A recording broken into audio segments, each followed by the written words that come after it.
इस कार्यक्रम के प्रायोजक हैं कृषि मंत्रालय, भारत सरकार।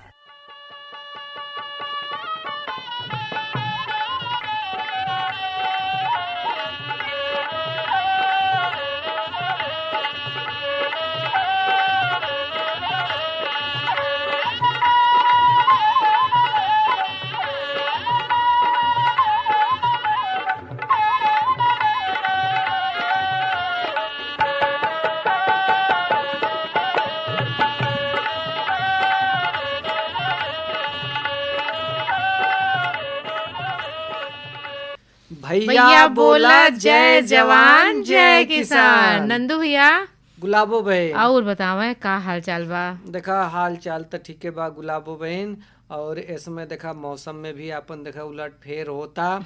तो ऐसे हम तो यही कहब ना कि किसान भैया लोग अपन जो अब तो देखा था ना कि घरे घरे भैया बड़का मोबाइल हो गईल बा। कहीं न कहीं मौसम के खबर या अपने बैठकी जो नहीं चलत बा एकरे माध्यम से भी मौसम के कुछ न कुछ खबर मिलत रहेला। बिल्कुल बिल्कुल। और यह भर नहीं, अपने ये जो बड़का मोबाइल का जो आप बात कहला ना, ये समझ ल कि अपन बड़का मोबाइल से हम लोगन के खेती के तरीका से करे के बा। मौसम के जो आप बात कहलन है कि आज देखा जो ये आज तनी घाम भइल बा तो कल बरखा बुन्नी तो ना हुई, इहो कुछ समाचार आज के समय में हम लोगन फोन के माध्यम से मिल जात बा। तो नंदू भैया, हम लोगन जब भी अपने कार्यक्रम में जुटी लाना तो अपने किसान भैया लोगन के उनके जानकारी, उनकर मकसद, उनकर जो काम बा ओके हम लोगन याद करीला जा और बिल्कुल, बिल्कुल, ओकर चर्चा भी करीला जा। बिल्कुल गुलाबो बहन एकदम सही कहानगी बा। काहे से कि देखे मौसम अपन फसल खातिर बहुत ही महत्वपूर्ण मानल जाला। काहे से कि अगर मौसम के जानकारी सही सलामत अगर मिल जाला, सही तरीके से मिल जाला तो भैया अपन फसल के बचावल जा सकला, अपन फसल के जल्दी ओकर बुआई करल जा सकला। हर तरह से मतलब मौसम अपन खेती बाड़ी पर प्रभावित रहला।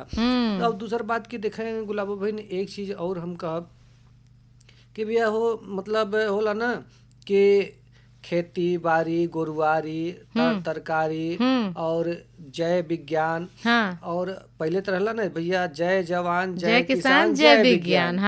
अब अनुसंधान भी बा और ओकरे साथे साथे जो अपन पुरान चीज रहल, पुरान चीज जो रहल ओकर भैया देखे कहीं न कहीं अपन बिसरे के ना बा। कैसे कि देखे प्राकृतिक खेती जौन बा गुलाबो बहन, वो एक तरह से किसान भैया लोगन के एक तो जेब पर भारी नहीं पड़े।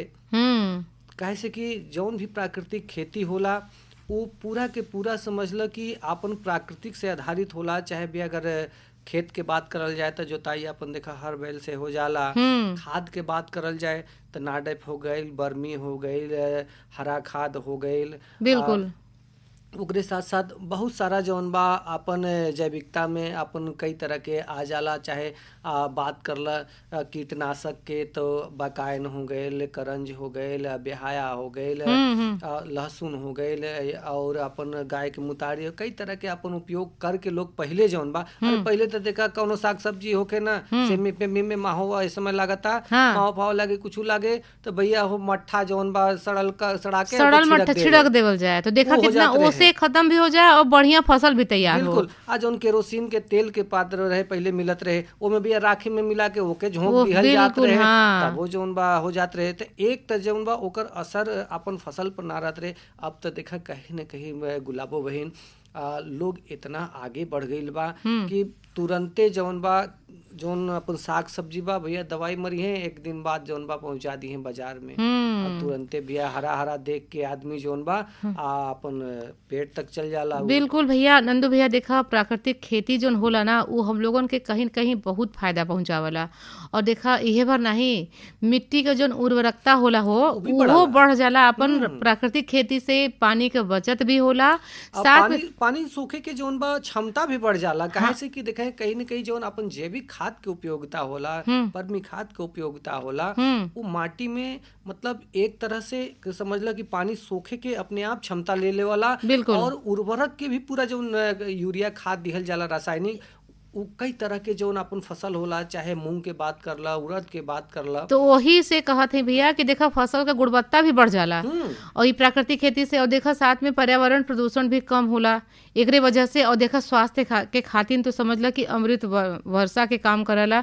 काहे कि देखा कहीं न कहीं जहाँ रासायनिक जौन खेती बा हम लोगन के स्वास्थ्य के खातिर बहुत ही हानिकारक बा, और हम ही लोगन के खातिर ना ही अपने माटी माई के खातिर भी बहुत हानिकारक बा।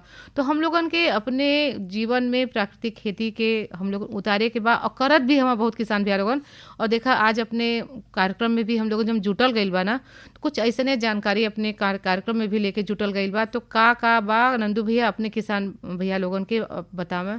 देखें अपन जानकारी क्रम में जायद के गोभी के व्यवसायिक खेती अपन कैले हों संतोष कुमार कुशवाहा भैया जो प्रगतिशील कृषक हुआ। हाँ। अपन जगत नारायण भैया से बात कही बात सुनल जाई, सत्य प्रकाश पाठक भैया के मनफेर भी सुनल जाई। साथ में एक पांति भी बा मधुपुर से पुनवासी चौहान भैया के भेजल बा, ओके भी हम लोगन बाँचल जाई। लेकिन अपने कार्यक्रम का चलने शुरुआत करल जाए जानकारी से।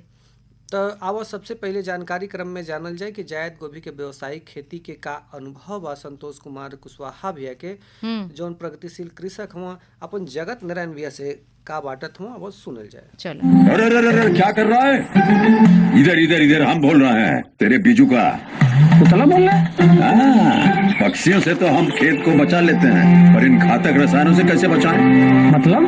देख बेटा, तू जो ये अंधाधुंध रसायन मिलाता है ना, मिट्टी की सेहत बिगड़ने लगी है। और जब माटी ही कमजोर पड़ जाएगी तो उपज कैसे सेहतमंद होगी? अरे पहले ऐसा नहीं था।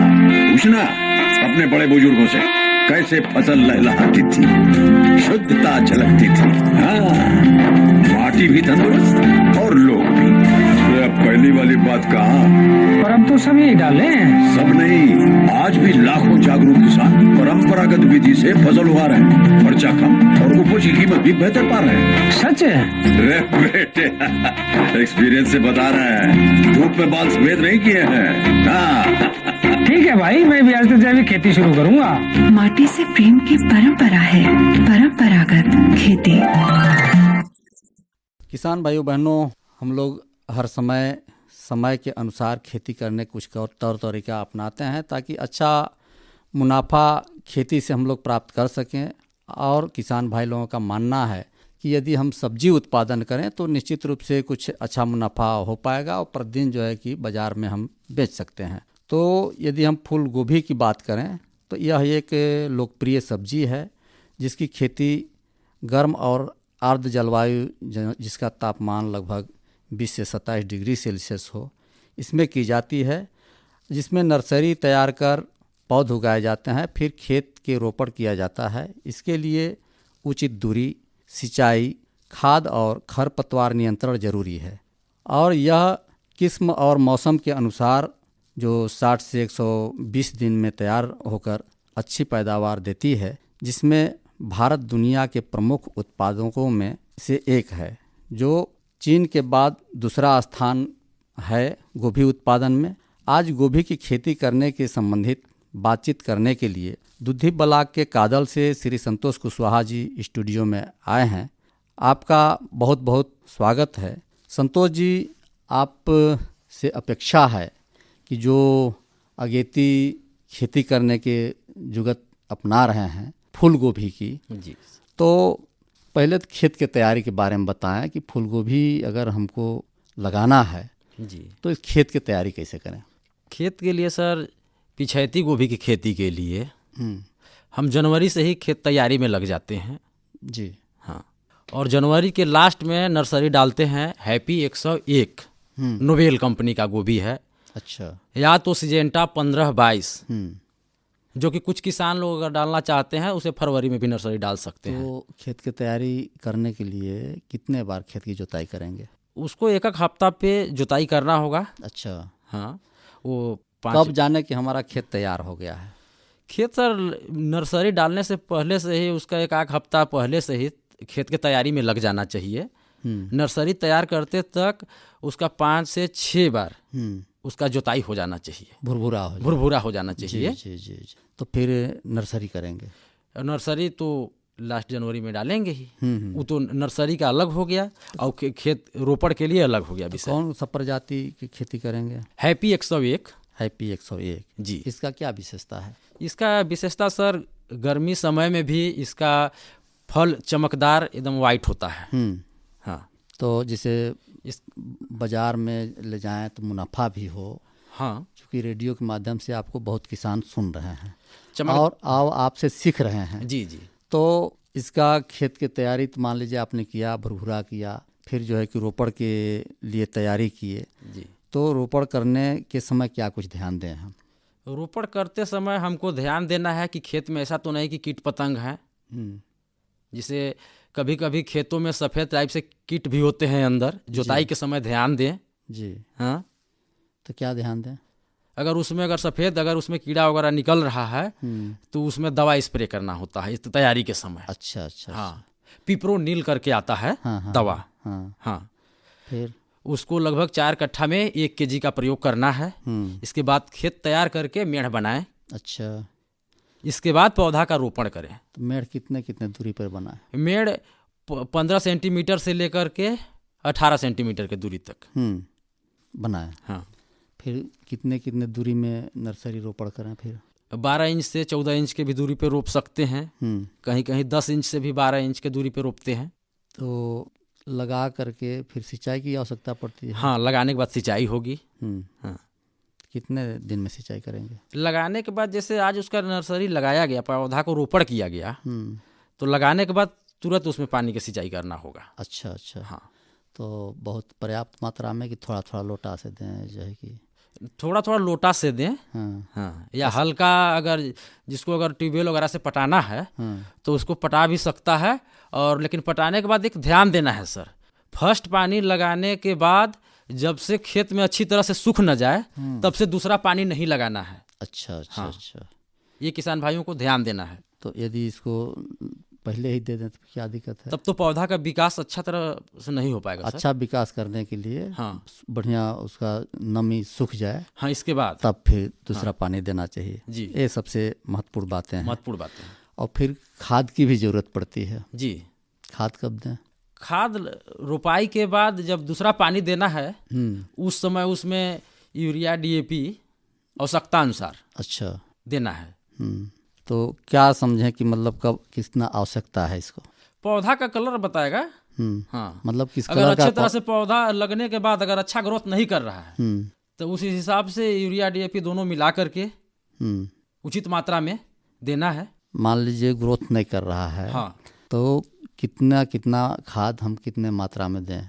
अगर मान लीजिए अगर 1 बीघे में लगा हुआ है तो 45 kg यूरिया ले लिए और 40 kg DAP पोटास जिसे कहते हैं, DAP पोटास तीनों मिला करके उसमें फेंकेंगे। अच्छा अच्छा। अच्छा अच्छा। तो ये तो दूरी दूरी पर होता है, तो जड़ तर देना होता है या ऐसे छिड़क देंगे? नहीं, कितना लोग तो देखिए जड़ के पास भी देते हैं और कुछ लोग तो छींट भी देते हैं। उचित समय बचत के लिए उचित कौन है?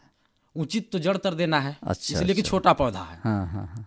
तो निश्चित रूप से ये फिर खाद आपने दे दिया, खरपतवार भी तो उगते ही होंगे? जी, खरपतवार उगते हैं सर। इसके लिए क्या युक्ति अपनाते हैं?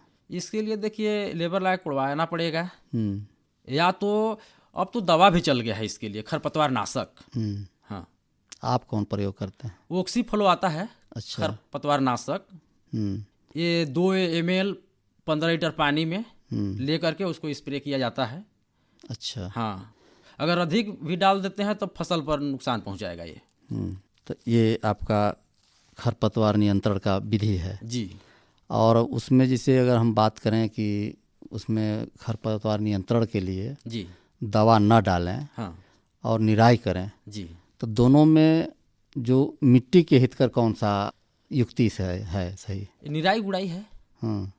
इससे क्या फ़ायदा है? निराई गुड़ाई से पौधा बहुत अच्छा से विकास करेगा, उसको नाइट्रोजन मिल जाएगा। निराई गुड़ाई करने के बाद अच्छा, उसको नाइट्रोजन प्रॉपर तरीका से मिलेगा। तो इसी को ना अपनाना अच्छा बात है। हाँ, तो फिर सिंचाई कब करेंगे? सिंचाई निराई गुड़ाई के 8 दिन बाद करेंगे। कितने दिन में आपका गोभी निकलने लगेगा? 65 से 70 दिन में। अच्छा, 65 से 70 दिन में इसका गोभी का फल आना स्टार्ट हो जाएगा, फूल जो बोलते हैं। फिर मंडी कहाँ चढ़ाएंगे?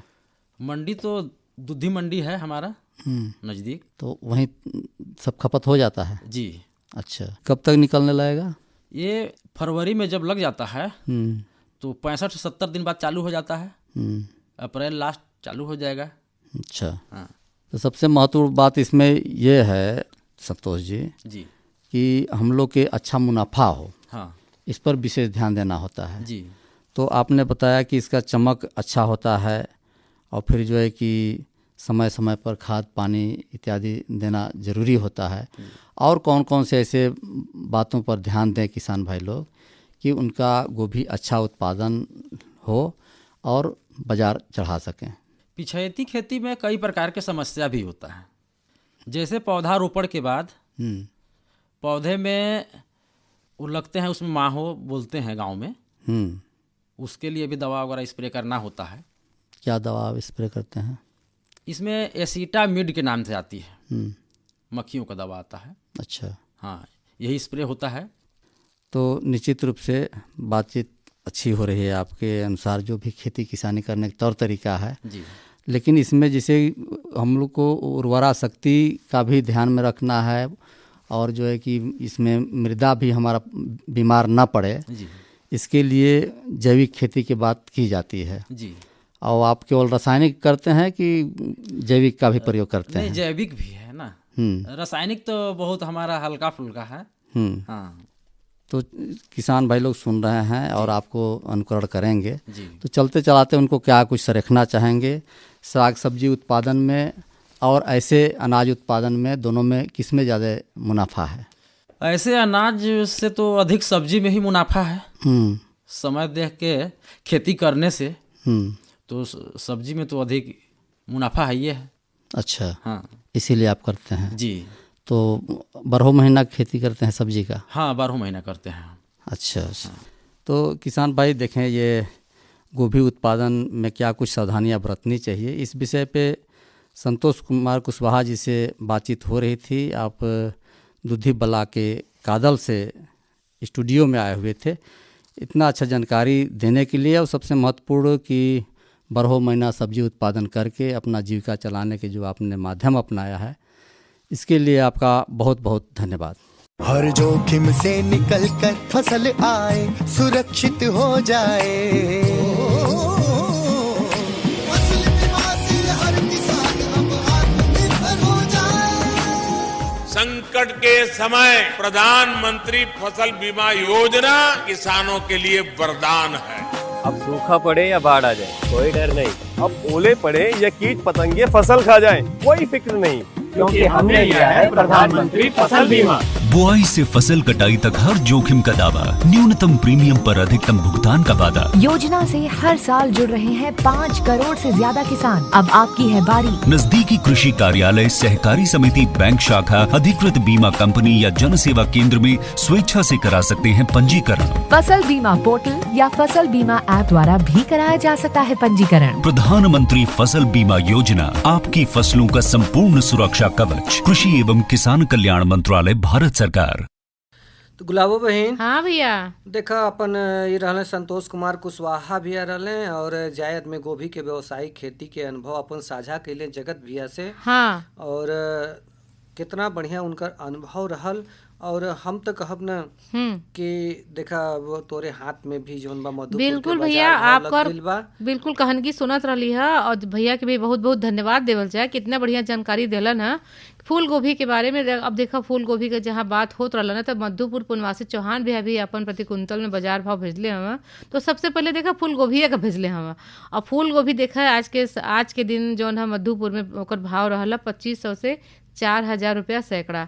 और वहीं देखा पत्ता गोभी नंदू भैया 2000 रुपया सैकड़ा रहला। अब बताओ, अब आगे कहत और भी जितना साग सब्जी रहला अपने पूरा बाँच द भैया, अपने किसान भैया लोगन के बाँच के बताई। गोभी से शुरुआत तो भइल। लेकर देखा सफेद आलू है 1000 रुपये प्रति कुंतल, लाल आलू देखा है 1100 रुपये प्रति कुंतल, मटर 2100 बा, मेथी वाला जो साग बा भैया वो 1000 रुपये प्रति कुंतल है, प्याज जो सूखा वाला बा जौन देखा है 2000 रुपया प्रति कुंतल, लहसुन देखा है 8000 रुपया है प्रति कुंतल, पालक देखा है 500 बा, और कद्दू जौन बा भैया वो देखें 800 है, मूली 1000 रुपया प्रति कुंतल, गोल बैगन देखें 3200 रुपया प्रति कुंतल, लंबा वाला बैगन देखें 2000 है, सूरन 3500 है, टमाटर देखें 1200 है, हरा मिर्चा 5500 रुपये प्रति कुंतल, अदरक देखें 7000 रुपये प्रति कुंतल बा, धनिया 3000 बा, शिमला मिर्च 4000 रुपये प्रति कुंतल, सेम देखें 1800 बा, गाजर देखें 1500 रुपये प्रति कुंतल, सोवा 1000 रुपये प्रति कुंतल, लहसुन का जो सागा बा भैया सागा वाला वो देखें 4000 रुपये प्रति कुंतल बा, और जो प्याज का सागा बा क्यों काहे कि आज यही समय सीजन चलत बा सागा का वो 1000 रुपये प्रति कुंतल बा, और नींबू देखें 100 रुपया सैकड़ा बा। तो पूर्णवासी भैया के भी देवल से बहुत बहुत धन्यवाद है कि मधुपुर से इतना बढ़िया बाजार भाव भेजलन है कि अपने किसान भैया लोगन के हम लोगन बाँच के बतावल गईल। और देखा जब इनके बात के साथे साथे ना हम तो कहब कि इनकर भी देवल जा धन्यवाद, लेकिन एक मन फेर के माध्यम से देखें तो दोनों के आवाज धन्यवाद दिहल जाए सत्य प्रकाश पाठक भैया के एगो किसानी गीत के साथ। चला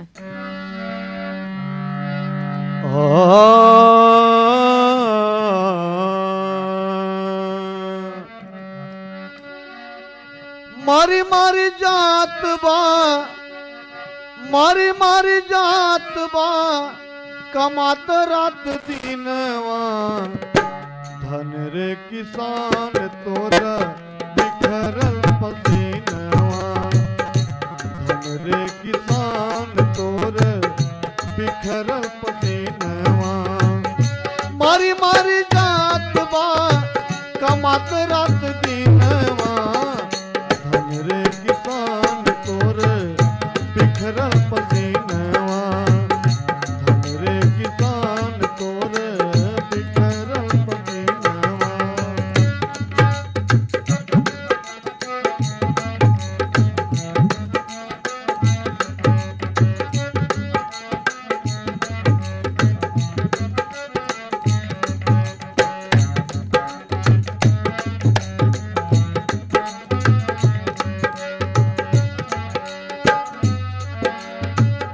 केहू ना उधार होई तोहरे कमाई से, घर ही सुहाग भरे तोहरे बीरताई से,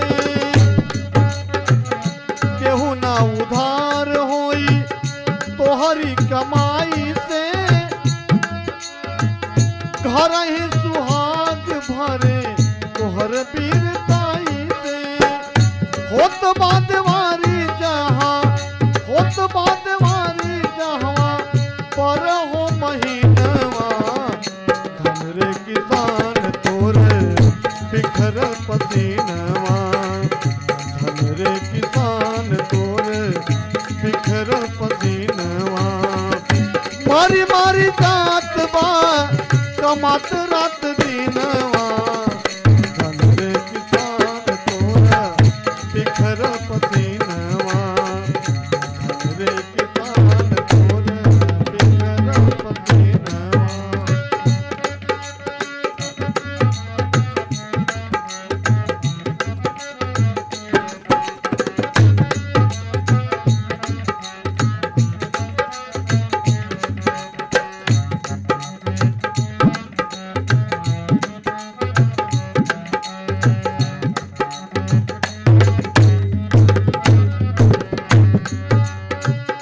ऊंच नीच भेद भाव, ऊंच नीच भेद भाव, कोई ना जहान बा, देखे के महान शिवदानी के समान बा,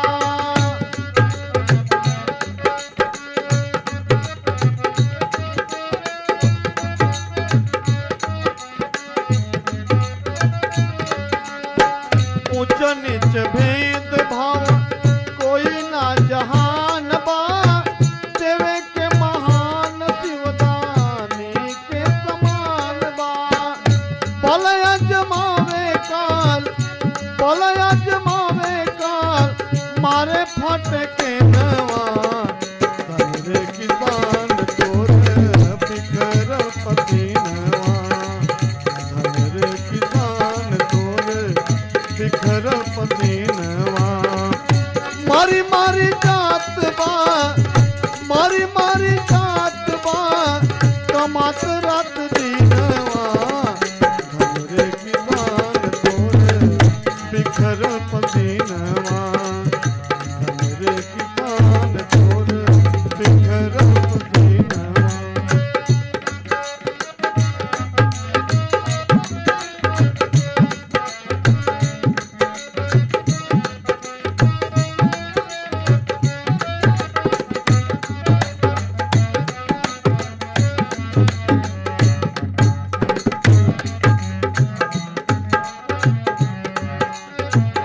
नगिया के धार जौले सूरज गगन में तौले तौले जिंदगी का फूल फल बन में नगिया के धार जौले सूरज गगन में तौले तौले जिंदगी का फूल फल बन में सारे परिवार का अंगूठी के नगीनवा धनरे की दान तोरे बिखर पसीनवा धनरे की दान तोरे बिखर पसीनवा मारी मारी काटवा कमात रेत दिनवा धनरे की दान तोरा बिखर पसीनवा धनरे की दान तोरे बिखर पसीनवा धनरे की दान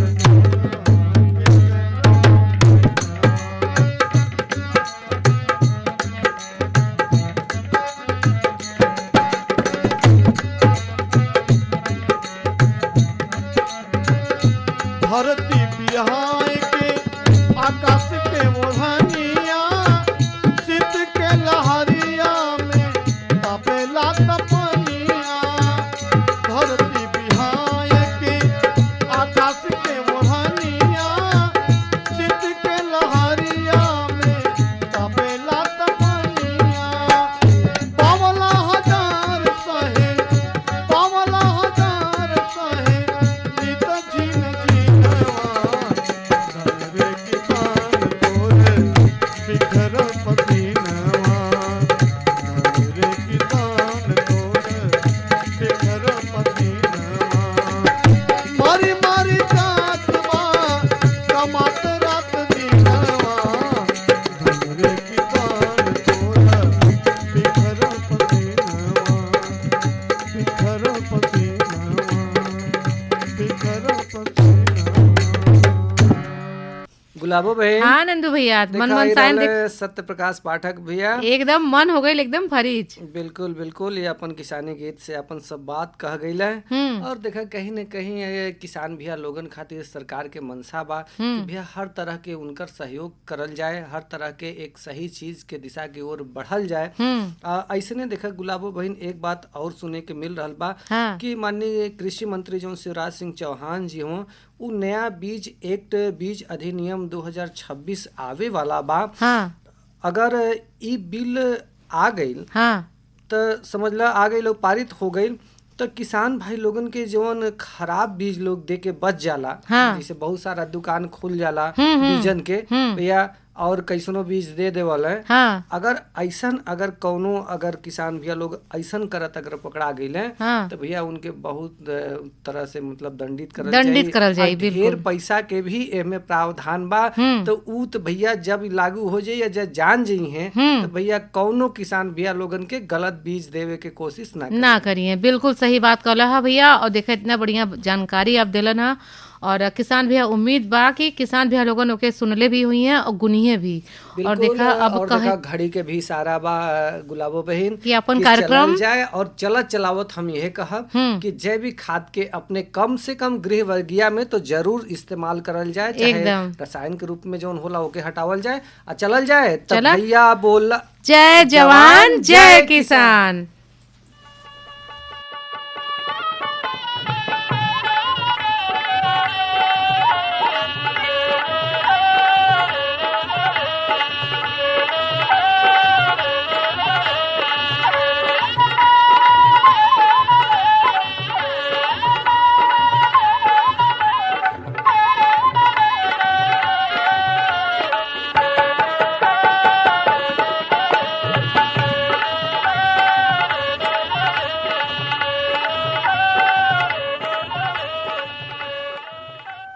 इस कार्यक्रम के प्रायोजक थे कृषि मंत्रालय भारत सरकार।